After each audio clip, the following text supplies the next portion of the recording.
आंखें बंद करके सोचो। तुम एक मेडिकल स्टूडेंट हो, एक पेशेंट के सामने खड़े हो। उनकी एओर्टा, वो मेन हाईवे जो हार्ट से ऑक्सीजन रिच ब्लड को बॉडी तक पहुंचाती है, खतरे में है। इमेजिन करो ये highway strong, muscular and vital अचानक एक वीक स्पॉट डेवलप करता है। धीरे धीरे ये एक फूले हुए गुब्बारे की तरह बल्ज करने लगता है। ये है एओर्टिक एन्यूरिज्म, एक ऐसी कंडीशन जिसमें एओर्टा की दीवार कमजोर होकर फैलने लगती है। एओर्टा एक लंबी, मजबूत रबर ट्यूब है जो हार्ट के लेफ्ट वेंट्रिकल से शुरू होकर चेस्ट, थोरैसिक एओर्टा और फिर एब्डोमिनल एओर्टा तक जाती है। इसमें एन्यूरिज्म कहीं भी हो सकता है, लेकिन सबसे कॉमन जगह एब्डोमिनल एओर्टिक एन्यूरिज्म ए होती है। अब सोचो ये रबर ट्यूब, इमेजिन करो एन्यूरिज्म एक वीक स्पॉट की तरह है जो प्रेशर के साथ फूल रहा है। जैसे जैसे ये बल्ज बढ़ता है, उसके फटने, रप्चर का खतरा भी बढ़ता है, जैसे एक गुब्बारा जो अपने लिमिट तक फूला हो। अगर ये फट जाए तो ये लाइफ थ्रेटनिंग हो सकता है। एन्यूरिज्म के कई कारण हो सकते हैं, जैसे 1. Hypertension, increased blood pressure. High blood pressure एक स्ट्रॉन्ग करंट की तरह काम करता है जो एओर्टा वॉल्स पर एक्स्ट्रा फोर्स डालता है, उन्हें फ्रैजाइल बनाता है। 2. Atherosclerosis, plaque buildup in arteries. सोचो स्टिकी प्लेक की लेयर्स आर्टरी वॉल्स के अंदर पाइलिंग अप कर रही हैं, उन्हें डैमेज और वीक कर रही हैं। 3. इन्फेक्शन, कुछ इन्फेक्शंस जैसे सिफिलिस एओर्टा की दीवारों पर अटैक करती हैं, छोटे वेसल्स में ब्लॉकेजेस पैदा करती हैं जो एओर्टा को ऑक्सीजन और न्यूट्रिएंट्स से वंचित कर देती हैं। 4. ट्रॉमा, चेस्ट या एब्डोमेन में इंजरी को विजुअलाइज करो जिससे एओर्टा डैमेज हो जाती है और एन्यूरिज्म फॉर्म हो जाता है।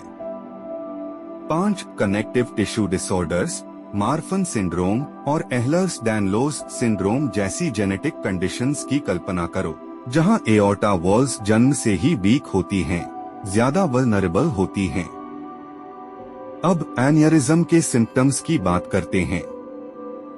छोटे एन्यूरिज्म्स अक्सर एसिम्प्टोमेटिक होते हैं, यानी कोई लक्षण नहीं दिखाते। लेकिन जैसे जैसे एन्यूरिज्म बड़ा होता है, पेशेंट्स एब्डोमिनल या back pain, pulsating sensation in abdomen या फिर लेग पेन महसूस कर सकते हैं। अगर एन्यूरिज्म रप्चर हो जाए तो अचानक तीव्र एब्डोमिनल या back pain, low blood pressure और रैपिड हार्ट रेट जैसे सिम्टम्स होते हैं। ये एक मेडिकल इमरजेंसी है और तुरंत सर्जरी की जरूरत होती है। एन्यूरिज्म्स का डायग्नोसिस इमेजिंग टेस्ट से किया जाता है, जैसे अल्ट्रासाउंड। इसे एक मैजिक वैंड की तरह सोचो जो एब्डोमेन के हिडन सीक्रेट्स को रिवील करता है। सीटी स्कैन, एक डिटेल्ड 3D मैप की कल्पना करो जो एन्यूरिज्म के हर ट्विस्ट और टर्न को दिखाता है।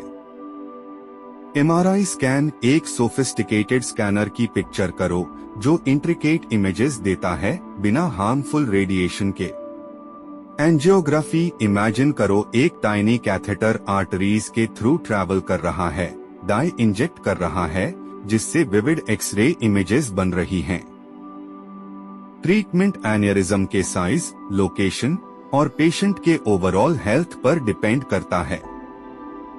एक स्मॉल एन्यूरिज्म्स अगर छोटा है और कोई सिम्टम्स नहीं है तो डॉक्टर रेगुलर मॉनिटरिंग रिकमेंड कर सकते हैं इमेजिंग टेस्ट से, साथ ही लाइफस्टाइल मॉडिफिकेशंस जैसे smoking cessation, blood pressure control और कोलेस्टेरॉल मैनेजमेंट। 2. लार्ज एन्यूरिज्म्स, अगर एन्यूरिज्म बड़ा है या बढ़ रहा है या फिर सिम्टम्स कॉज कर रहा है तो सर्जरी की जरूरत पड़ सकती है। विजुअलाइज करो सर्जन वीकेंड सेक्शन को केयरफुली रिमूव कर रहा है और उसे स्ट्रॉन्ग आर्टिफिशियल ग्राफ्ट से रिप्लेस कर रहा है। 3. रप्चर्ड एन्यूरिज्म्स, इमीडिएट सर्जरी की अर्जेंसी को पिक्चर करो ताकि लाइफ को बचाया जा सके। याद रखो, एओर्टिक एन्यूरिज्म एक साइलेंट किलर हो सकता है, अर्ली डिटेक्शन और अप्रोप्रिएट मैनेजमेंट से इसके रप्चर के रिस्क को कम किया जा सकता है।